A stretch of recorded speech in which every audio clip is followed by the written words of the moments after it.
उसकी आवाज में इतना वकार था कि स्क्रीन पर जब वो बोलती थी तो देखने वाले फिर देखते ही रह जाते थे। उसका नाम था नरगिस, मदर ऑफ इंडिया।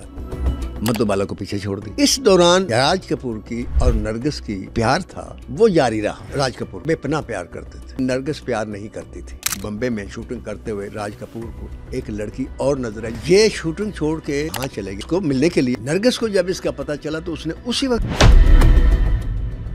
इस दौरान महबूब साहब ने एक फिल्म का आगाज किया, मदर ऑफ इंडिया। नरगिस को कहा कि इस फिल्म में काम करे। 28 साल में उसने 50-60 साल की माँ बनना था।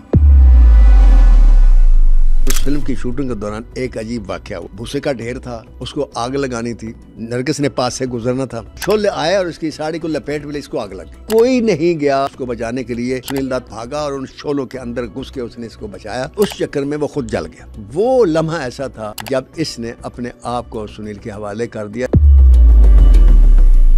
रात 12 बजे का टाइम रखा चोरी शादी करने का। सुनील दत्त वहाँ पहुँच गए टाइम पर। पोप आए हुए थे दौरे पर, ट्रैफिक जाम थी। अब नरगिस 1 घंटा लेट हुई तो सुनील दत्त कहते हैं कि मैंने फैसला किया कि मैं भी चला जाता हूँ। मदर इंडिया जब रिलीज हुई, इसने नरगिस का बतौर आर्टिस्ट कैरियर खत्म कर। क्यों? आज मैं आपको कहानी सुनाने जा रही हूँ mother of India Nargis Dutt की। नरगिस दत्त ने अपने ही बेटे को क्यों गोली मार दी? मदर इंडिया के बाद नरगिस दत्त का करियर क्यों खत्म हो गया? राज कपूर और नरगिस दत्त की शादी क्यों नहीं हो पाई? किस खौफनाक इंसिडेंट के बाद नरगिस और सुनील दत्त की शादी हुई? ये सब कुछ हमें बताया है नासिर अदीब साहब ने। मेरा एम एक्टर्स एंड सुपरस्टार्स जो कि हमारे एसेट हैं, उनकी लाइफ को डॉक्यूमेंट करना है ताकि आप कभी भी उनका काम ना भूलें और उनकी लाइफ को मैं आपके सामने रखूं। मैं बहुत मेहनत और तहकीक के साथ आप सब लोगों की खिदमत में एक्टर्स की बायोग्राफीज लेकर हाजिर होती हूँ। और अगर आप समझते हैं कि मैं आप लोगों की जिंदगी में कोई वैल्यूएबल कंटेंट दे रही हूँ या आपको हमारा पॉडकास्ट पसंद आ रहा है तो हमारे सुनो पॉडकास्ट चैनल को सब्सक्राइब करना बिल्कुल ना भूलिएगा। अस्सलाम वालेकुम नासिर साहब, कैसे हैं आप? वालेकुम अस्सलाम, मैं बिल्कुल ठीक हूँ। लेकिन आपकी आवाज़ दबी दबी इसकी हो, क्या हुआ? दबी दबी तो नहीं है, क्यों, क्या हुआ? आपको ऐसा क्यों फील हुआ है? नहीं, आपके अंदर वो जो थोड़ी सी शोखी और चंचल मैं देखना चाहता हूँ वो है ना, जरा चंचल बन के आए। अच्छा, अस्सलाम वालेकुम नासिर अदीब साहब, ये हुई ना। कैसे हैं आप? ठीक हैं? वालेकुम अस्सलाम व रहमतुल्लाह। इससे ये जाहिर होता है कि आप वाकई मुझे सलाम कहा है। ओ अच्छा, कैसे हैं आप? ठीक हैं? मैं अल्लाह का शुक्र है बिल्कुल ठीक हूँ, बेहतरीन है। अल्हम्दुलिल्लाह, फर्स्ट क्लास, A1। आज क्या बताने जा रहे हैं? आज मैं आपको बॉर्डर पार ले जाऊंगा क्योंकि पिछले प्रोग्राम आप हमने इस बॉर्डर में बात की थी। आज मैं आपको बॉर्डर पार ले जाऊंगा और बड़ी ही अजीम आर्टिस्ट के बारे में आज मैं आपको बात बता रहा हूँ। ऐसी आर्टिस्ट जो फिल्मी नहीं लगती थी, जिसका चेहरा फिल्मी नहीं था, मतलब आम घरेलू किस्म की लड़की का चेहरा था। जैसे मैंने आपको एक दफ़ा किसी प्रोग्राम में मैंने यही कहा था कि पाकिस्तान फिल्म इंडस्ट्री में एक हीरोइन ऐसी आई थी जिसका चेहरा फिल्मी नहीं लगता था, वो थी नैयर सुल्ताना जी। तो जिस आर्टिस्ट का आज मैं जिक्र कर रहा हूँ, ये हिंदुस्तान की वाहिद आर्टिस्ट है जिसका चेहरा फिल्मी नहीं था। और उसके चेहरे को देखकर कभी भी मैं नहीं समझता कि किसी का दिल मचला होगा मर्द का। ऐसा चेहरा था, एक आम सा संजीदा चेहरा। ठीक है। लेकिन उसकी आवाज़ में और बोलने के अंदाज में इतना वक़ार था कि स्क्रीन पर जब वो बोलती थी तो देखने वाले फिर देखते ही रह जाते थे। उसका नाम था Nargis, mother of India. Mother of India. क्योंकि नरगिस जो है, देखें इसके बारे में अजीब इसकी कहानी। मैं जब धर्मेंद्र की दावत पर इंडिया गया था तो मैंने 4 ही आदमियों के बारे में चस्के लिए थे वहाँ, यानी मालूमात ली थी। कुरैदा था, हर एक जो भी मिलता था कि दिलीप कुमार के बारे में, राज कपूर के बारे में, मधुबाला के बारे में और नरगिस के बारे में। क्योंकि बचपन में इन्हीं की फिल्में देख के वो एक जवान हुए। तो खैर इसके बारे में काफ़ी मेरे पास मालूमात हैं नरगिस के बारे में। जैसे तो आज मतलब मज़ा आने वाला है। हाँ जी, मधुबाला के बारे में मेरे पास बहुत मालूमात थी, लिहाजा उसका प्रोग्राम भी बहुत अच्छा हुआ और लोगों ने बहुत पसंद किया। माशाल्लाह। ख़ास तौर से मुझे बाकायदा लोगों ने मैसेज करके तारीफ़ की मेरे उस प्रोग्राम की। तो क्योंकि एक होता है तो पढ़ते हैं आप, एक होता है कि आप देखते हैं, एक होता है आप सुनते हैं। 3 चीज़ें होती हैं। हाँ जी। उनमें असल चीज़ तो वो है जो आप देखते हैं। देख तो मैं उनको नहीं सका क्योंकि जब मैं गया हूँ तो वो हिंदुस्तान दुनिया से जा चुकी थी। लेकिन सुना बहुत मैंने, पढ़ा कम, सुना बहुत। फिर जो पढ़ा और जो सुना उनका मैंने कंपटीशन आपस में मुकाबला किया, कंपैरिजन किया कि इसमें सच्ची बात कौन है और झूठी बात कौन है। अच्छा। तो वो भी मैं बताऊंगा कि रिवायात झूठी कौन सी थी और वो भी बताऊंगा कि सच क्या था। वो पैदा हुई 1 जून 1929 को कलकत्ता में, बड़े ब्राह्मण हिंदू के घर में, जिनका नाम था मोहन चंद। माँ का नाम था जद्दन बाई, क्लासिकल मौसीकार भी थी और फिल्म साज भी थी। मोहन चंद जो थे, जो उनके वालिद थे, वो मुसलमान हो चुके थे, उन्होंने इस्लाम कबूल किया और नौ मुस्लिम थे वो। उनका नाम था अब्दुल रशीद। अब्दुल रशीद के घर में जब नरगिस पैदा हुई तो इसका नाम रखा गया कनीज़ फातिमा रशीद। अच्छा, उनका असल नाम जो था कनीज़ फातिमा रशीद था। ठीक है। तो एक्चुअली तो नाम था कनीज़ फातिमा, जो रशीद बाप की वजह से साथ लग गया। जी, सर, वो फिर कनीज़ भी इधर चला गया, सारे नाम इधर चले गया और फिर नरगिस आ गया सामने। ठीक हो गया। ये लड़की 6 साल की उम्र में, चूँकि घर में फिल्मी माहौल था, माँ फिल्म साज भी थी, मौसीकार भी थी और सब कुछ था, तो प्रोड्यूसर भी आते थे, डायरेक्टर भी आते थे, सारे लोग आते जाते थे। जैसे ये थोड़ी सी इसकी ज़िंदगी उससे मिलती है जिसका नाम माधुरी दीक्षित है, उसके घर में भी लोग इसी तरीके से आते थे। उसके बाप जो थे वो बहुत बड़े थे, वो माँ जो थी वो फिल्म साज थी। अच्छा, जी हाँ, ठीक है। तो 6 साल की उम्र में एक फिल्म में इनको देखा गया, तलाशी आग फिल्म का नाम था। बच्ची बेबी रोल, 6 साल की उम्र में, 6 साल की छोटी उम्र में, तो एक बेबी लड़की का रोल चाहिए होगा तो इस सेलेक्ट हो गया। ठीक है। अब उस दिन से जब वो बेबी रोल इन्होंने किया तो इसकी माँ ने इसके अंदर झांका और उसको इसके अंदर आर्टिस्ट नजर आई। उसने फैसला कर लिया मैं इसको आर्टिस्ट बनाऊंगी। लड़की जो ऊपर गई, होश संभाला, तो उसके जहन में एक जुनून सवार हो गया कि मैंने डॉक्टर बनना। आप देखें, माधुरी भी डॉक्टर बनना चाहती थी। पता नहीं ये आर्टिस्ट है, बाद जो आर्टिस्ट बनती है ये पहले डॉक्टर क्यों बनने का होता है। बहरहाल वो कहते हैं ना, ग्रेट पीपल थिंक अलाइक। बड़े लोग को सोचे अक्सर मिलती हैं। बिल्कुल। तो इसको भी डॉक्टर बनने का जुनून था। लेकिन जब इसकी उम्र हुई तकरीबन 14-15 साल और जवान हो गई तो इसकी माँ ने इसे मजबूर किया कि तुम काम करो। उसने कहा नहीं मम्मी, मैं मुझे पसंद ही नहीं है। अच्छा, नरगिस दत्त ने कहा कि मुझे पसंद ही नहीं। अच्छा, उसकी शायद एक वजह ये भी थी, मैं आपको बताऊं कि उस वक्त मधुबाला जैसी हीरोइन जो हुस्न का शाहकार थी वो काम कर रही थी, वजंती माला, तमिल लड़की। तो ये जो थी, इसका चेहरा जब शीशे में देखती थी तो फिल्मी था ही नहीं। अच्छा, होता है बात चेहरे, हाँ बात चेहरे ऐसे होते हैं, देखती इंसान देखता रह जाता है, ऐसा चेहरा था नहीं। अच्छा। बाज़ लोग होते हैं जिनसे आप बाज़ दफ़ा बोरियत भी महसूस करते हैं, आपको अच्छे भी नहीं लगते, लेकिन जिसमें वो बोलना शुरू करते हैं, आपसे गुफ्तगू करते हैं, तो वो फिर आप उनकी तरफ खींची चली जाती है। तो वो नरगिस भी ऐसी थी। ठीक है। तो उसको ये था कि मैंने आर्टिस्ट नहीं बनना, लेकिन माँ की जिद थी बनाना है। तो माँ ने खैर एकदम से मजबूर करके कहा, महबूब साहब, आप ये नाम जानते होंगे, महबूब खान साहब। महबूब खान साहब क्या डायरेक्टर था। और मैं अपने सामीन को ये बताना चाहूँगा कि आजकल के लड़के जो कह रहे हैं कि लाहौर की इंडस्ट्री के लोग जो जाहिल है, अनपढ़ है, ये कहते हैं। और क्योंकि हमने फिल्में भी खैर ऐसी बनाई और उसकी वजह ये थी कि हमारे पास जो प्रोड्यूसर थे वो भी ऐसे जहन के मालिक थे। एनी हाउ, उनको मैं ये बताना चाहता हूँ कि यार, आप लोगों ने कितनी फिल्में पढ़ी, कितना नॉलेज पढ़ा, आप स्क्रीन पे पढ़ा, मार्लन ब्रांडो फलाना, ये हर एक से पढ़ लिख के आपने फिल्में बनाई, लेकिन मदर इंडिया नहीं बना सके। जिस डायरेक्टर ने मदर इंडिया बनाई, समीरा जी, वो अपना नाम नहीं लिख सकता था, चट्टान पढ़ था। समझ आई। और यहाँ मूनलाइट एक सिनेमा होता था जो अब टूट गया है। अच्छा। इस मूनलाइट सिनेमा में 3 क्लासें होती है, एक ऊपर गैलरी और बॉक्स, फिर नीचे होता है जिसमें स्टॉल हम कहते थे, और उसके नीचे हम जो क्लास होती है उसे कहते थे 4 आने वाली क्लास, या सब थर्ड क्लास। अच्छा। उस थर्ड क्लास गेट के ऊपर वो जो 4 आने का टिकट था वो गेट कीपर होता था मूनलाइट सेट में। वो बना महबूब आजम जी। तो उसकी याद है मुझे कि जब वो शूटिंग कर रहा था मदर इंडिया की, तो एक अंग्रेज़ डायरेक्टर आया था देखने के लिए शूटिंग, वैसे ही। तो उसने देखा, तो महबूब साहब को देख रहा था, तो उसने देखा काम करते हो, तो एकदम अपना को पास बैठे हुए किसी आदमी ने कहा, जी आप बताए, गौर से इस आदमी को देख रहे, क्या बात है? कहता यार तुमने बताया नहीं, ये अनपढ़ है। कहता यार, ये दो कुछ सोचता है ना, ये दिमाग से नहीं सोच रहा, ये दिल से सोच रहा है, इसकी जब भी डेथ होगी हार्ट अटैक से होगी। तो ऐसा ही हुआ। और ऐसे ही हुआ। ओके, ठीक, ये नरगिस की कहानी के साथ साथ जुड़े हुए लोगों की मैं आपको साथ साथ कहानियाँ सुनाने हैं छोटी-छोटी। दिलचस्प बातें बता रहा हूँ। हम्म, बाहर महबूब साहब के पास भेजा गया इसको, एंट्री टेस्ट कह लें या वो टेस्ट जो होता है, स्क्रीन टेस्ट होता है जिसमें सब कुछ देखा जाता है, जी। बोल चाल ये वो। हाँ जी, तो ये बेदिली से चली गई, कहती है चलो अच्छा है कि आज मैं रिजेक्ट तो हो ही जाऊंगी, अच्छा तो मेरी जान छूट जाएगी फिल्म इंडस्ट्री से, मैं डॉक्टर बन जाऊंगी। अच्छा अच्छा, ये महबूब साहब के पास चली ठीक गई, है, ऐसा जहन बना के जा रही ये है। जहन बना कर गई।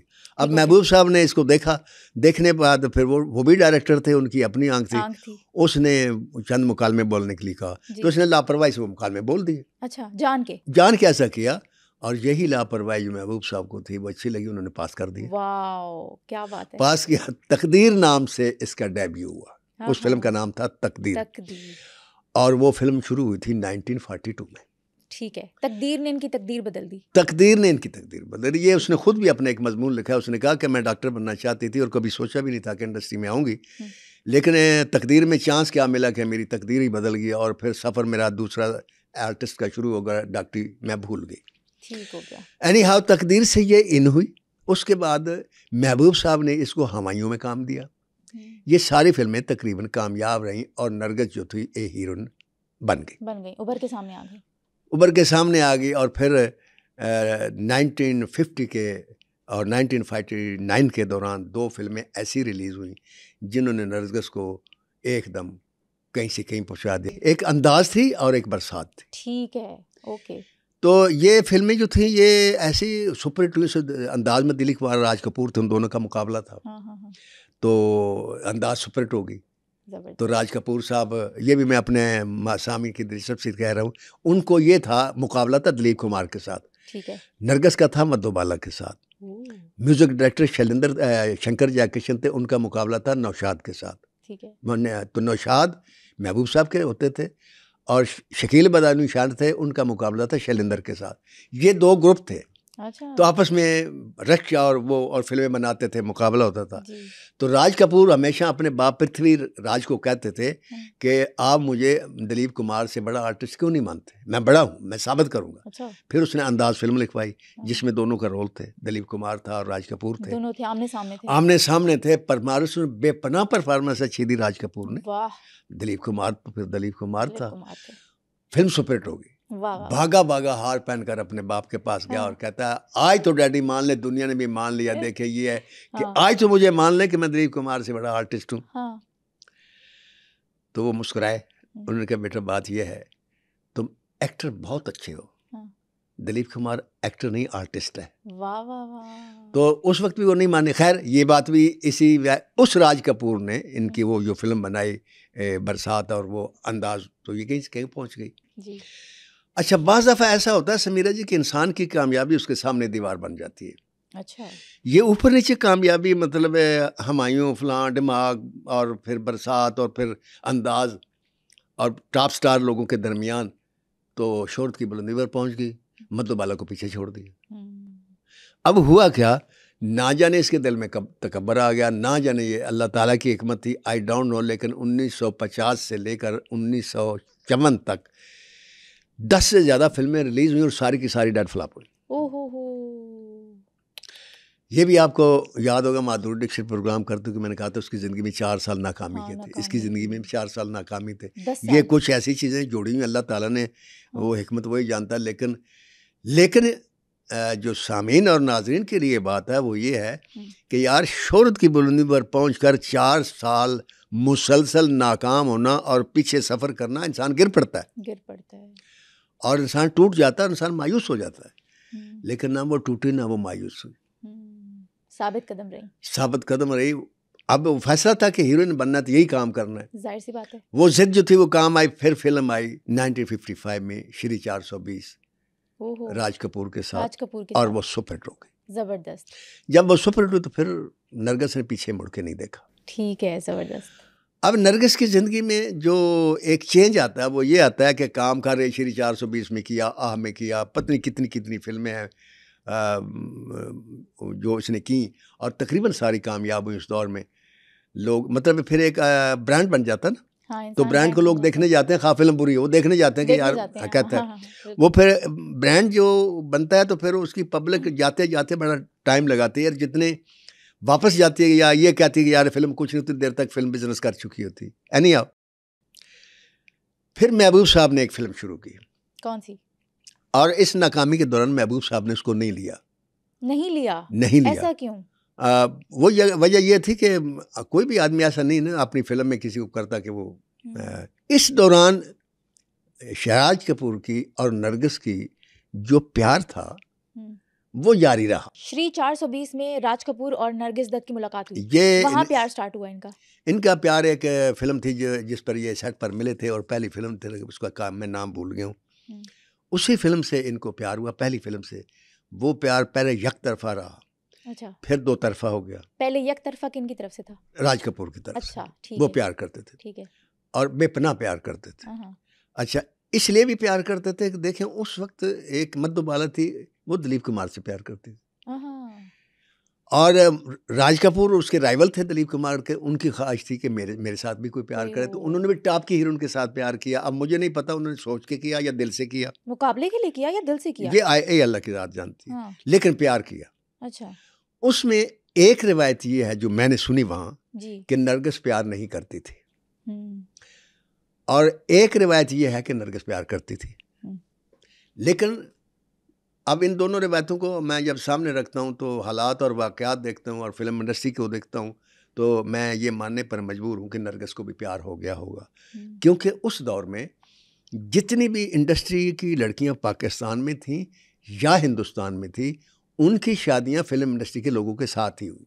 अच्छा, इसकी वजह क्या? उसकी वजह यह है कि उस वक्त इंडस्ट्री जो थी वो आम आदमी से दूर थी। वो स्टूडियो में उनकी ज़िंदगी होती थी, स्टूडियो से अपने घर तक होती थी। ये लड़कियां महफिलों में नहीं जाती थी। अच्छा, महफिलों में डांस नहीं करती थी। ये इनको बाहर के लोग अप्रोच नहीं करते थे, और ये अगर कोई अप्रोच करता था अपने फ़ोन बंद रखती थी, किसी का फ़ोन भी नहीं सुनती थी। अच्छा, फैंस का। तो इनकी फैमिली वहीं तक होती थी। लिहाजा इधर की आप देख लें, जितनी भी लड़कियां पाकिस्तान में थी उस दौर में, सब ने, किसी ने डायरेक्टर से शादी, किसी ने प्रोड्यूसर से, किसी ने हीरो से, किसी ने कैमरामैन से। इससे वहाँ भी ऐसा ही हुआ। मधुबाला ने पहले दिलीप कुमार से शादी नहीं हो सकी, जब गड़बड़ हुई तो फिर किशोर कुमार से शादी कर ली। तो नरगिस ने सुनील दत्त से शादी की, वो मैं बाद में बताता हूँ कैसे ऐसा क्यों हुआ। अच्छा, तो इनकी बहरहाल मोहब्बत हो जाना कोई ऐसी बात नहीं है, हो गई होगी मोहब्बत। अब इस दौरान हुआ क्या, बम्बे में शूटिंग करते हुए राज कपूर को एक लड़की और नजर आई जो किसी फिल्म में काम कर रही थी, उसका नाम था पद्मिनी कोल्हापुरी, वो भी तमिल लड़की थी। तो ये शूटिंग छोड़ के ये वहाँ चले गए उसकी सेट पर। अच्छा, किस लिए? ये उसको मिलने के लिए, क्योंकि ये पता चला कि ये उसके फैन है या उनसे भी प्यार करते हैं, उसको लाइक करते हैं। अच्छा, ये रिवायत है। ओहो। नरगिस को जब इसका पता चला तो उसने उसी वक्त कांटा लगा दिया इनके नाम पर, अपनी जिंदगी से डिस्कार्ड कर दिया। ठीक है, कि वो ये बर्दाश्त नहीं कर सकी कि भाई। अच्छा, उसकी मैं जो वजह समझता हूँ कि ये भी है कि जैसे मैंने आपसे पहले कहा कि उसका चेहरा फिल्मी नहीं था, उसके पास वो हुस्न नहीं था जो मधुबाला के पास था, उसके पास परफॉर्मेंस थी। ठीक हो गया। तो वो अपनी जात की नफी बर्दाश्त नहीं कर, वैसे तो कोई भी लड़की नहीं करती, लेकिन वो उसने तो बिल्कुल ही सोचा ना कि ऐसा क्यों हुआ। लेकिन राज कपूर साहब पहले से मैरिड भी तो थे ना, शादीशुदा थे, ये भी मैरिड भी थे, वो बाद में मैं आता हूँ उस पर। तो मधुबाला जो थी, अपना नरगिस जो थी, इसने इस बात को इतना फील किया, कांटा लगा दी। अब जब कांटा लगाया तो इस दौरान महबूब साहब ने एक फिल्म का आगाज किया। अच्छा, वो कौन सी? महबूब साहब ने एक फिल्म देखी, MGM फिल्म की, हॉलीवुड की फिल्म थी, उसका नाम था गुड अर्थ। ठीक है। बेसिकली वो एक चीनी कहानी थी। अच्छा। चीनी फैमिली की कहानी थी, एक किसान की कहानी थी। इसमें माँ को एक औरत का रोल ऐसे दिखाया था जो बड़ी इस्तेकामत के साथ जवानी से लेकर बुढ़ापे तक वो पूरा करती है, और आखिर में वो फिर अपने बेटे से हाथ धो देती है, जो कुछ भी। तो महबूब साहब ये फिल्म देख रहे थे, तो जिस वक्त फिल्म एंड हुई तो सारे रो रहे थे, उनमें रोने वालों में महबूब साहब भी शामिल थे। तब महबूब साहब ने फैसला किया कि मैं इस फिल्म को बनाऊंगा। अच्छा, इसका हिंदी वर्जन बनाऊंगा? हाँ जी। ओके। उसका उन्होंने वर्जन बनाया औरत के नाम से। अच्छा। और वो फिल्म सुपरहिट हुई। वाह। ये 5 साल 6 साल पहले पीछे की बात है, जिस दौर में उन्होंने हुमायूं बनाई, ये वो उस दौर में उन्होंने औरत बनाई थी, उसमें नरगिस नहीं थी, वो सुपरहिट हुई। अब 5-6 साल बाद गुजरे तो उन्होंने सोचा फिर कोई अच्छी फिल्म बनाई तो कैसे बनाए, तो उनको फिर ख्याल आया कि क्यों ना मैं उसी गुड अर्थ को और ये जो औरत के नाम से बनाई तो उसको बनाऊं। हाँ। उसका स्क्रिप्ट लिखा। स्क्रिप्ट लिखने के बाद उन्होंने नरगिस को कहा कि इस फिल्म में काम करेगी। अच्छा, नरगिस को कहा वापस क्यों करेगी, क्यों करेगी, मैं आप वही बताता था कि उसका चेहरा मैं आपको पता घरेलू लगता था। अच्छा, क्योंकि उस औरत ने जवानी से फिर बुढ़ापे की तरफ जाना था और माँ भी बनना था, तो उसको महबूब साहब को यह था कि इसके लिए हिम्मत दोबारा सूट नहीं करती, वो खूबसूरत लड़की है, वो उसके चेहरे पर ममता नहीं है, ठीक है, माशूकानापन है, लिहाजा नरगिस का इंतखाब किया गया। उन्होंने उस दौर में हाँ की जिस दौर में उनकी उम्र 28 साल थी और वो अपने उरूज पर थी, और 28 साल में उसने 50-60 साल की माँ बनना था। वाह। आज मैंने देखा कई लड़कियां हमारी जो हीरोइन है, उनको अगर कहा जाए ना कि वाइटनर लगाना या ओल्ड करना, वो नहीं करती। सही लेकिन उसने उस दौर में किया। खैर, जब स्क्रिप्ट मुकम्मल हो गया और नरगिस जो थी वो साइन हो गई, तो अब हीरो को चाहिए था, तो हीरो के लिए दिलीप कुमार का इंतखाब हुआ। 2 रोल थे उसमें, 2 बेटे थे इनके। अच्छा। एक का दिलीप कुमार का इंतखाब हुआ और एक और का। तो दिलीप साहब ने कहा कि यार महबूब साहब, बात यह है कि अगर आप मुझे लेना चाहते हैं तो इस रोल को डबल रोल कर दें। ये मैं ही करूँगा दोनों रोल। अच्छा। एक में मैं वो हीरो करूँगा, एक में मैं ये बेटे का रोल करूँगा। ठीक है। महबूब साहब मान गए क्योंकि वक्त का वो भी ब्रांड था, बहुत बड़ा एक्टर था। उनका ठीक है। दिलीप साहब अपने गेटअप के लिए विग वगैरह बनाने के लिए लंदन चले गए। इधर क्या हुआ कि जो उनका पैनल था राइटर्स का, उनकी आदत थी 2-3-4 राइटर लेके साथ बैठते थे। ठीक है। उन सब ने मुतफिका राय दी कि अगर हम इसको डबल रोल कर देंगे तो ये जो फिल्म है ये डेड फ्लॉप हो जाएगी। हमने नहीं कर, हम चाहते हैं कि उसी तरीके जो ओरिजिनल बात है उसी को लें। महबूब साहब मान गए, उनका ठीक है। लिहाजा कहानी को फिर से लिखा गया पहली शक्ल में। महबूब अपना दिलीप साहब वापस आए तो महबूब साहब ने माजरत कर ली कि जब अगर आपने करना तो वो ऐसे ही करें जैसे हमने पहले सोचा था। उन्होंने कहा नहीं, मैं नहीं करूँगा। उन्होंने सुनील दत्त को शामिल कर दिया। ओह, सुनील दत्त साहब को। सुनील दत्त साहब साइन हुए। सुनील दत्त जो थे ये बेसिकली पहले रेडियो पर थे। अच्छा। इंटरव्यू करते होते थे, होस्ट थे रेडियो, होस्ट टाइप थे। अच्छा। तो इन्होंने सबसे इंटरव्यू करने वाले में नरगिस का भी वो इंटरव्यू किया। अच्छा। लेकिन जब नरगिस सामने आई तो इतने पजल हो गए कि सवाल नहीं कर सके, लिहाजा इनकी पेशी हो गई। बल्कि नौकरी से जाते जाते इनके हाथ धोते धोते अल्लाह ने इनको बचाया कि फिर वो नौकरी पर बहाल हो गए। उन्होंने कहा जी मैं कॉन्शियस हो गया था। तो लोगों ने समझाया, जो उन रेडियो पाकिस्तान का डायरेक्टर था, कि यार इतना बड़ी आर्टिस्ट के सामने बंदा पजल हो ही जाता है, कोई बात नहीं, नॉर्मल सी बात है। लिहाजा वो गुजर हो गई। फिर एक फंक्शन था जिसमें ये होस्ट कर रहे थे सुनील दत्त, उस वक्त हीरो नहीं बने थे। तो इन्होंने हर आर्टिस्ट को बुलाना सेट पर जो भी थे और उनको माइक देना कि ये आप कुछ थोड़े 2 बोल कह दें। तो उसमें नरगिस को भी बुलाया। नरगिस जो थी वो वाइट साड़ी में आई और नरगिस को वाइट साड़ियाँ बहुत पसंद थी। इतनी पसंद थी, इतना पहनती थी कि उनको लेडी इनवाइट कहना शुरू हो गए लोग। क्या बात है। अच्छा, इत्तेफाक से उस दिन सुनील दत्त ने भी सफ़ेद सूट पहना हुआ था। क्या कहने। हाँ जी, नरगिस आई तो उन्होंने उसी तरह कहा 2 बोल कहें। उन्होंने जो भी बोल कहे होंगे वो कहे और चले गए। ये उनकी मुलाकात थी। और यहाँ लोग कहते हैं कि सुनील दत्त को नरगिस से प्यार हो गया। खैर, उसके बाद वक्त गुजरता रहा। सुनील दत्त जो थे उनको भी फिल्म में चांस मिला। B.R. चोपड़ा ने एक फिल्म बनाई, एक ही रास्ता, वो सुपरहिट हुई और सुनील दत्त भी स्टार बन गया। वाह। अब महबूब साहब ने दिलीप कुमार की जगह सुनील दत्त को ले लिया। ठीक हो गया। अब जब ले लिया, फिल्म की शूटिंग शुरू हो गई। हाँ। फिल्म की शूटिंग शुरू हो गई और उस फिल्म की शूटिंग के दौरान एक अजीब वाक़या हुआ। अच्छा, ये सुनील दत्त उससे प्यार करते थे, इजहार नहीं करते थे। अच्छा, अभी तक इजहार नहीं किया हुआ था। जरूरत नहीं होती थी। ये वैसी कुदरती बात है। वो उसको बचपन वो होता है ना, फर्स्ट इंप्रेशन थी लास्ट इंप्रेशन। वो पहले इंटरव्यू में इतना पजल हो गया था तो सोचता था कि मैं कहूँगा तो पत्नी क्या कहेंगी, लिहाजा उसने नहीं कहा। तो उस दौरान शूट पर एक वाक़या हुआ कि भूसे का ढेर था, उसको आग लगानी थी। उसमें ये छुपा होता है सुनील दत्त, और उसको विलन जो है वो या जो सरमायादार या जागीरदार कहना, उसने भूसे को आग लगवा दी। अब आग लगवा दी तो इसने नरगिस ने पास से गुजरना था, कुछ शाट ऐसा था।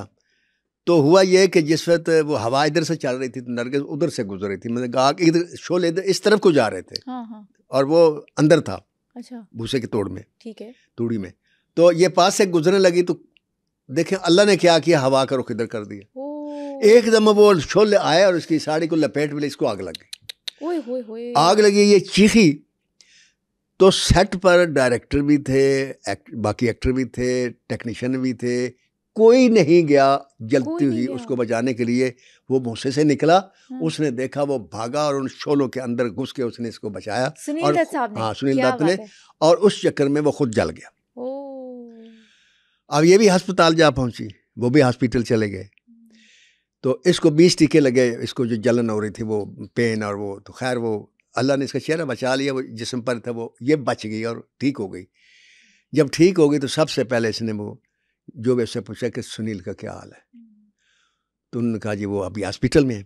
ये गई वापस वहाँ उसका पता करने, तो उस वक्त उसके हाथों पर और चेहरे पर और सीने पर वो पट्टियाँ लगी हुई थी कि वो जले हुए थे बहुत। तो आपको पता, मैंने किसी पोस्ट कार्ड में कहा था कि औरत मर्द को बाहर से नहीं देखती, अंदर से देखती अंदर है, से देखती है, और मर्द औरत को बाहर से देखता है, अंदर से नहीं देखता। सही है। और अंदर से क्या देखती है? वो अंदर से ये देखती है कि इस शख्स के दिल में मेरे लिए प्यार कितना है। और जब उसे ये यकीन हो जाता है कि इस दिल में जो प्यार है वो और किसी मर्द के सीने में मैंने नहीं देखा, तो वो उसकी हो जाती है, खा वो कोई हो, कोई भी हो। सही बात है। वो खा कुली हो, वो बादशाह, वो ये नहीं देखती कि बिल्कुल, इसके पास बिल्कुल। पैसा है नहीं, गाड़ी है नहीं, शोले नहीं, कुछ नहीं देखती। ऐसे ही है, ऐसे ही है। तो इसने जब उसके चेहरे को देखा और वो देखा तो फिर सोच तो आई होगी ना। वो लम्हा ऐसा था जब इसने अपने आप को सुनील के हवाले कर दिया, लेकिन इजहार इसने भी नहीं किया। अब इसके बाद ये हुआ कि इस एक दिन सुनील बड़ा परेशान था, तो इसने उससे पूछा कि सुनील क्या बात, आज तुम परेशान हो? कहता मेरी बहन को ना टीबी वो तजवीज़ हुई है, तो मेरी एक ही बहन है, मैं बहुत प्यार करता हूँ, तो इस वजह से मैं उदास हूँ। रानी, उसका रानी कहते थे। ये जनाब गई और इसने उसको लिया, गाड़ी में बिठाया, अपने डॉक्टर के पास ले गई, चेकअप करवाया, उसका इलाज करवाया और 2-3 महीने मुसलसल उसके साथ रही उस वक्त तक जब तक कि वो ठीक नहीं होगी। ठीक नहीं हो जाती, क्या बात है। अब ये चीज़ें सुनील को भी पसंद आती गई। हाँ। अब एक दिन क्या था, वो आपस में इतनी सहेलियाँ होंगी कि वो नरगिस जब भी फारिग होती थी उसके पास चली जाती थी। तो एक दिन रात को ये गई, हाँ जी, वो जो डिसीजन की रात है, अब उस रात गई, बैठी बैठी बातें करते, बहुत देर हो गई। जब बहुत देर हो गई, जब घर जाने के लिए उठी तो वो बहन ने कहा कि रात बहुत ज़्यादा हो गई, आप इसे ड्रॉप कर दे इसके घर तक। सुनील दत्त साहब को कहा। सुनील दत्त को कहा। उसने कहा जी ठीक है। उसने गाड़ी में बिठाया। हाँ। अब जब चले तो रास्ते में उसने जब करीब पहुंचे तो उसने कहा Nargis I want to marry with you. ये जब जुमला बोला उसने स्माइल दी, जवाब कोई नहीं दिया, निकल गई, चली गई। अच्छा। ये वापस आ गए। हाँ। दूसरे दिन जब ये घर से जाने लगे, हाँ। तो इनकी बहन ने इनसे कहा कि रात तुमने नरगिस से कोई बात की थी? अच्छा। कहता जी क्या की थी? कहते उसने कहा था, मैंने कहा था कि मैं तुमसे शादी करना चाहता हूँ। कहती उसका जवाब ये आया है कि कल की जगह करने की बजाय आज कर लो। अब ये इनकलाब ऐसा आया कि अब ये इसको खतरा था जी। अच्छा, उधर जहन में रखे कि राज कपूर के जहन में भी ये रिवायत है कि वो शादी करना चाहते थे। बाद में राज कपूर ने इस बात की तरदीद की कि मैंने कभी भी शादी करने का नरगिस से नहीं सोचा, क्योंकि वो शादीशुदा थे। लेकिन बाद लोग कहते हैं कि नहीं जी, इन्होंने शादी का सोचा, ये इसलिए नहीं मानते कि इनकी बीवी कृष्ण ने तलाक लेने से इनकार कर दिया था। अच्छा, वो डाइवोर्स नहीं देना चाहती, वो नहीं लेना चाहती थी, और हिंदुइज्म में यह है कि आप ज़बरदस्ती तलाक नहीं ले सकते। अच्छा, ठीक है, तो बीवी चाहे तो आप दे सकते, वो मानी नहीं और दूसरी शादी का तस्वर नहीं था, लिहाजा वो खामोश हो गए। ये रिवायत है। तो जब शादी के फैसले, वो सुनील दत्त कहते हैं उनकी माँ चूँकि हिंदू थी, तो उन्होंने अपनी माँ से जब बात की कि भाई ये बात है, मैं शादी करना चाहता हूँ, तो डरे हुए थे कि वो मुसलमान है, पत्नी पसंद करती कि नहीं। तो उसने कहा बेटा मुझे कोई इतराज़ नहीं। अच्छा, बड़ी बात है, माशाल्लाह। अब देखिए यहाँ हिस्ट्री रिपीट कैसे करती है अपने आप को। रिपीट ऐसे करती है कि जद्दन बाई हिंदू थी, अब्दुल रशीद मुसलमान थे, जद्दन बाई मुसलमान हो गई, शादी हुई, 3 बच्चे हुए, एक नरगिस, एक अनवर हुसैन भाई, एक अख्तर हुसैन भाई। ठीक है जी। अब तारीख रिपीट क्या करती है कि नरगिस मुसलमान है, वो हिंदू थी माँ, हाँ, वो मुसलमान हुई। अब ये मुसलमान है, इसने अपना नाम नर्मदा रख दिया और ये हिंदू होगी। शादी से पहले या बाद में? शादी के बाद। ओके। अब कुछ लोग कहते हैं नहीं जी वो मुसलमान ही रही, कुछ लोग कहते हैं नहीं जी वो उसने नर्मल दत्त नाम रखा और वो हिंदू हो गई और फिर संजय दत्त पैदा हुआ। और तो कहने का मकसद ये है कि ऐसे होता है, तारीख है वहाँ के, खैर माहौल भी ऐसा है, वहाँ तो कोई ऐसी बात नहीं है। हमारे लिए बहुत बातें अहम रखती हैं बीइंग ए मुस्लिम, क्योंकि हम सिवाय अहले किताब से के किसी से शादी नहीं कर सकते। बिल्कुल ऐसा ही तो खैर शादी हो गई और नरगिस जो थी वो अभी वो नहीं फिल्म रिलीज हुई जिसका नाम मदर इंडिया, उसने अभी रिलीज नहीं हुई। हाँ ओके। तो वो जनाब रात 12 बजे का टाइम रखा चोरी शादी करने का इनसे। अब इन्होंने ये चोरी क्यों फैसला किया ये मुझे नहीं पता, जबकि माँ भी राज़ी थी और सब कुछ था।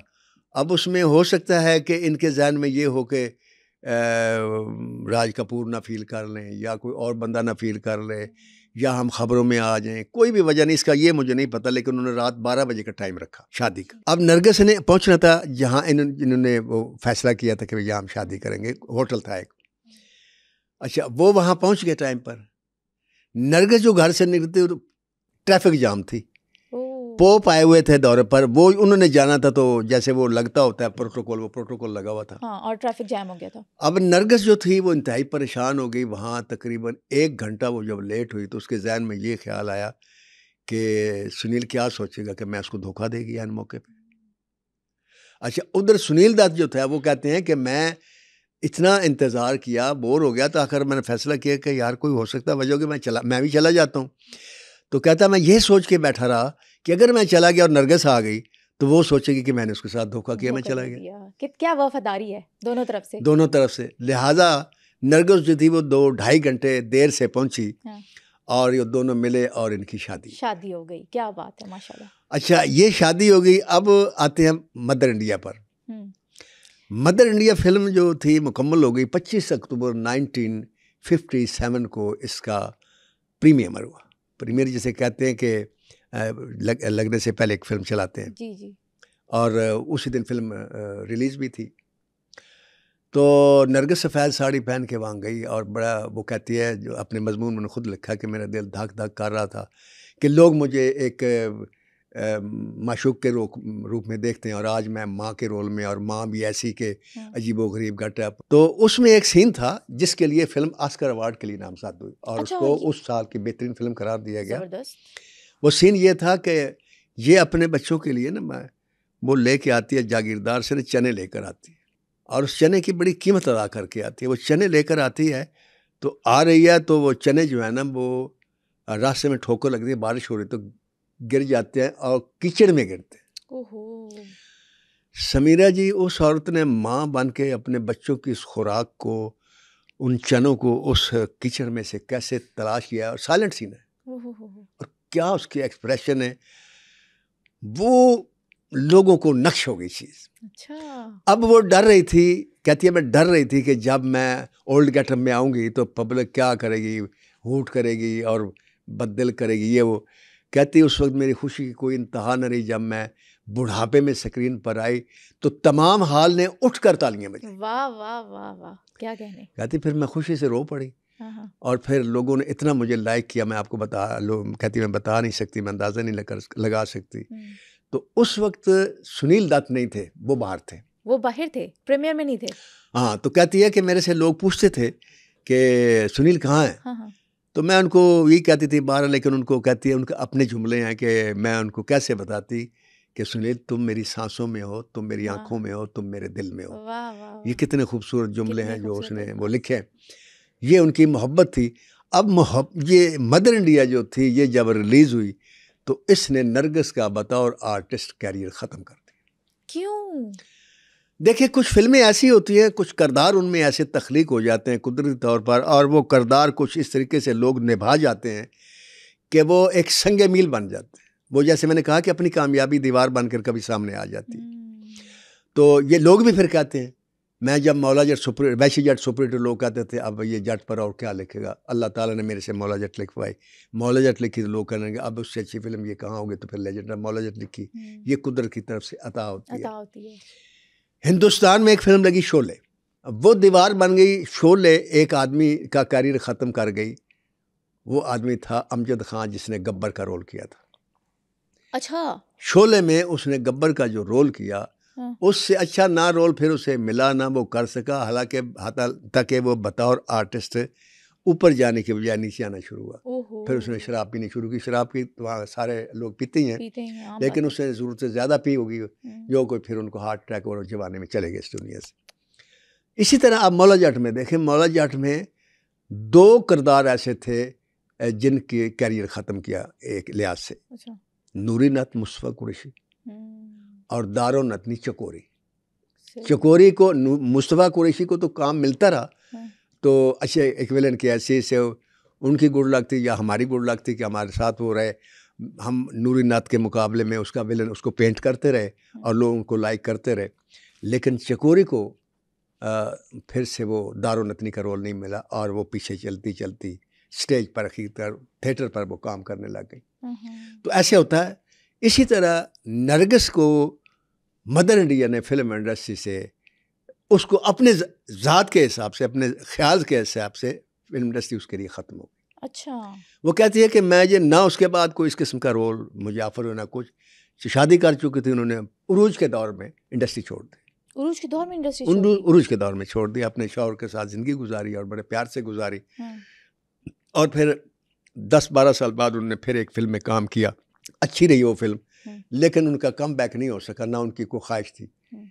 हत्ता कि फिर वो बीमार हो गई और उनको अजीब व गरीब किस्म का कैंसर जो था वो डायग्नोज हुआ 80 में, और 3 मई 1981 को वो इस दुनिया से चली गई। तमाम किस्म के अवार्ड, और वो पहली अदाकारा थी हिंदुस्तान की जिनको नेशनल अवार्ड मिला। फिर वो लोकसभा की रुकन भी रहीं, फिर उन्होंने समाजी काम भी किए। और जब उनको बीमारी डायग्नोज थी और उनको पता था कि मेरी ज़िंदगी किसी वक्त भी ख़त्म हो सकती है, उस वक्त भी वो जो समाजी काम थे वो करती रहीं, जिसमें उन्होंने ये पहाड़ों में दूर दराज जो फ़ौजी होते हैं उनके लिए प्रोग्राम किए, बच्चों के लिए किए, जो भी उनके खिलाफ फिर काम करती रहीं। और इस मर्ज़ के दौरान एक जाफरी साहब हैं, सरदार अली जाफरी हैं, वो भी राइटर हैं। वो लिखते हैं कि जितने प्यार से और जितने खुलूस से और जितने एहसास के साथ सुनील दत्त ने उसकी उस दौरान खिदमत की है, केयर की है, इलाज करवाया, कहता है ये अपनी मिसाल है। ज़बरदस्त। हमने कभी भी किसी शौहर को अपनी बीवी के लिए इतना परेशान नहीं देखा, इस तरह एहसास करते नहीं देखा, इस तरह इलाज करवाते नहीं देखा। लेकिन बहरहाल वो ज़िंदगी नहीं बचा सके, वो तो अल्लाह के हाथ में है। लेकिन उनकी खिदमत या उनकी जो वो मोहब्बत थी अपनी बीवी से, वो आज भी लोगों को याद है। तो इतनी अजीम अदाकारा, इतनी अजीम आर्टिस्ट जिसने लकीर फेर दी एक फ़िल्म में। उसके बाद माओ के बड़े बड़े रोल आए और बड़े बड़ी माओ ने रोल अदा किए। पाकिस्तान में भी एक फ़िल्म बनी थी, एक थी माँ, और एक सी माँ पंजाबी की फ़िल्म बनी, लेकिन छू नहीं सका कोई नरगिस को। ना हिंदुस्तान में कोई छू सका, ना पाकिस्तान में कोई छू सका। वो फिल्म आज भी संगे मील है जिसका नाम मदर इंडिया। मदर इंडिया है। ऑस्कर और के लिए भी आज नामजद भी हुई थी। लोग उसे याद करते हैं। वो सरदार अली जाफरी लिखते हैं कि मैं एक दफ़ा रशिया गया। अच्छा। मदर इंडिया रिलीज उसके 20 साल बाद मैं रशिया गया। तो गया तो वहाँ मेरे से सबसे पहले जिन लोगों ने पता कब चला कि ये बम्बे से फिल्म इंडस्ट्री का आदमी आया, तो लोग मेरे पास आए, तो उन्होंने सबसे पहला सवाल ये किया, आप नरगिस को जानते हैं? वाओ। अच्छा। तो मैंने कहा हाँ जानता हूँ। कहता है ये कहना था कि वो मुझे ऐसे देखने लगे जैसे मैं कोई बहुत बड़ा आदमी हो गया। मेरे कहता है मेरे प्रोटोकॉल में इजाफा हो गया। वाह। तो दूसरा सवाल उन्होंने मुझे पूछा कि आप राज कपूर को जानते हैं? रशिया में 2 ही ये ऐसे आर्टिस्ट हैं जिनके वो बुत बनाकर लगाए गए। लंदन में तो वो एक मादम तुसाद का है ना, जहाँ वो कुछ अरसे के लिए लगाते हैं। हर आर्टिस्ट के वक्त के फनकार का या कोई मशहूर शख्सियत उसका वो मोमी मुजस्मा बना कर लगाते हैं, फिर वो रिप्लेस हो जाता है, वो रिप्लेस होते रहते हैं। लेकिन इनके जो मुजस्मे राज कपूर के और नरगिस के, वो आज भी मौजूद हैं वहाँ रशिया में। वो आवारा से बहुत मशहूर हुआ जिसका नाम राज कपूर है, ये मदर इंडिया से बहुत मशहूर हुआ। और वैसे भी राज कपूर और नरगिस की जोड़ी बहुत मशहूर थी, बहुत सारी फिल्मों में काम किया इन्होंने। तो वो एक गाना बड़ा मशहूर था राज कपूर का जो इसके लिए कहता है, प्यार हुआ इकरार हुआ, इकरार हुआ है? है हाँ। प्यार। तो जब ये नरगिस सामने आती थी आवाम के, तो 2 चीज़ें उनको याद आती थी, एक मदर इंडिया याद आती थी और एक ये गाना याद आता था। तो इससे आप ये समझ लें कि उसने राज कपूर के साथ काम किया तो वो भी अंतहा तक चला गया, उसकी शोहरत और कामयाबी है।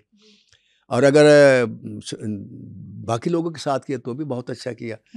तो वो जैसे मैं कह रहा था ना कि वो चेहरा उसका फिल्मी नहीं था, तो बाकी सब कुछ फिल्मी था, उसका अंदर फिल्मी था।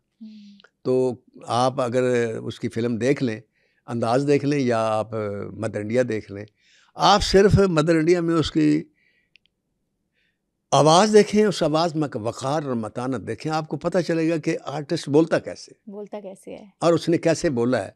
हाँ। और वो जो साइलेंट सीन है वो ज़रूर देखिएगा आप नेट पे जाकर। आज आपने ये काम ज़रूर करना इंशाल्लाह, है, ज़रूर मदर इंडिया देखनी है। श्योर। और जब वो चने तलाश करती है तो फिर आप देखिए कि माँ क्या होती है, ममता क्या होती है। और फिर उसी माँ ने अपने बेटे को गोली मारी। ओह माय गॉड, किस लिए? बस वो नाफरमान था, वो जो माँ चाहती थी वो नहीं करता था। वहाँ ये इनकलाब किस्म में कहानी थी, वहाँ हिंदुस्तान के ज़री एग्रीकल्चर और ये वो। तो एक माँ जो है वो लड़की उठा कर चला जाता, तो माँ मना करती है कि ये ना करना, तो वो उठा लेता है। जब उठा लेता तो फिर माँ पहले मना करती रहती है, बोलती रहती है मत करो मत करो, लेकिन वो भागता है। तो उसको यकीन होता है कि माँ मुझे गोली मार ही नहीं सकती, माँ गोली मार देती है। यही सीन था वो गुड अर्थ में। अच्छा। जिससे महबूब रोए थे और सारो हाजरीन रोए थे। उसने कहा यार अगर इस फिल्म ने मुझे रुला दिया तो मैं बनाऊंगा तो पब्लिक को भी रुलाएगी। फिर औरत के नाम से पहले बनाई तो भी सुपर हिट हुई, फिर मदर इंडिया के नाम से बनाई तो फिर तो सुपर डुपर हिट हुई, फिर क्लासिक होगी ना, फिर सुपर डुपर नहीं, फिर क्लासिक होगी। हाँ जी। तो ये मैं अपने सामीन और नाज़रीन को ये बताना चाहता हूँ कि आप जो कुछ बनना चाहते होते हैं, अगर नहीं बन पाते तो सोच लिया करें ये अल्लाह का फैसला होता है। अल्लाह का फैसला। वो डॉक्टर बनना चाहती थी, नहीं बन सकी। फिर वो जा रही थी, शोले उधर थे, उसने कहा मैं गुजर सकती हूँ। तो अब उसने दिलीप कुमार अपना नरगिस और सुनील दत्त का मिलाप रखा हुआ था। नरगिस के दिल में प्यार पैदा करना था। उसे आग लग गई और फिर वहाँ कोई भी आदमी बचा सकता था, कोई नहीं गया सिवाय सुनील। गया तो सिवाय सुनील दत्त गया और अब खुद जल गया। तो यही चीज़ उस औरत को खा गई कि यार सारे ही तो थे, लेकिन क्यों नहीं आया? अगर सारे ही भाग कर आ जाते तो क्या था, लेकिन कोई नहीं आया तो उसका कैरियर, उसकी शक्ल, उसकी सारी चीज़ ज़ाया हो जाती। तो जिसने फिर बचाया उसने अपने आप उसके हवाले कर दिया।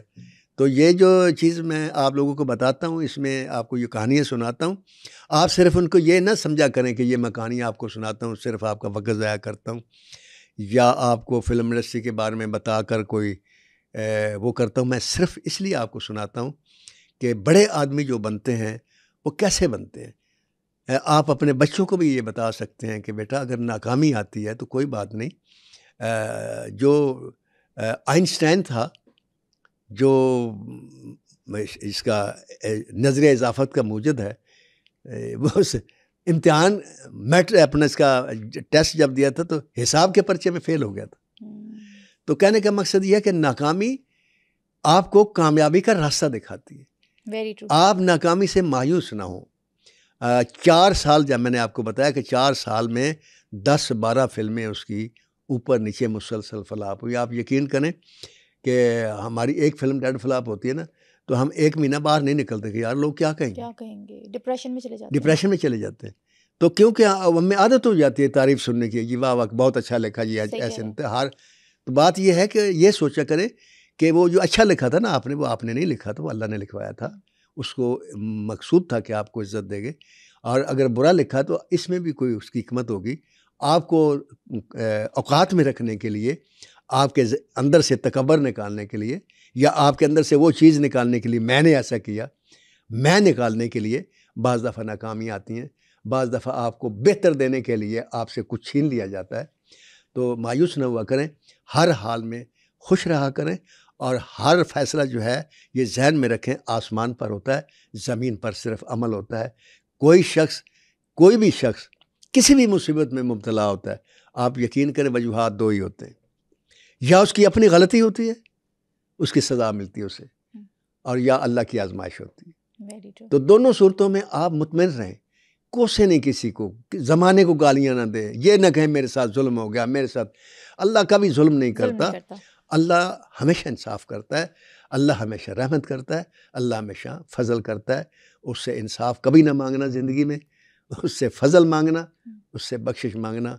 इंसाफ करेगा तो सारे हम मारे जाएंगे, फजल करेगा तो सारे बख्शे जाएंगे। वो शेर मैं उस पर ख़त्म करता हूँ कि अदल करें ते थर थर कमन, ऊँचियाँ शाना वाले हूँ, फजल करें ते बख्शे जावन, मैं वर्गे मुँह काले हूँ। वाह वाह वाह वाह, थैंक यू सो मच। अल्लाह हाफिज। उम्मीद करती हूँ आपको ये पॉडकास्ट पसंद आया होगा। इसी तरह के मजीद पॉडकास्ट देखने के लिए हमारे चैनल सुनो पॉडकास्ट को सब्सक्राइब करना बिल्कुल ना भूलिएगा। और नेक्स्ट पॉडकास्ट में आप किस पर्सनालिटी के बारे में जानना चाहेंगे ये हमें कमेंट सेक्शन में बताना बिल्कुल ना भूलिएगा। तो तब तक मुझे इजाजत दीजिए, अपना ख्याल रखिएगा। अल्लाह हाफिज।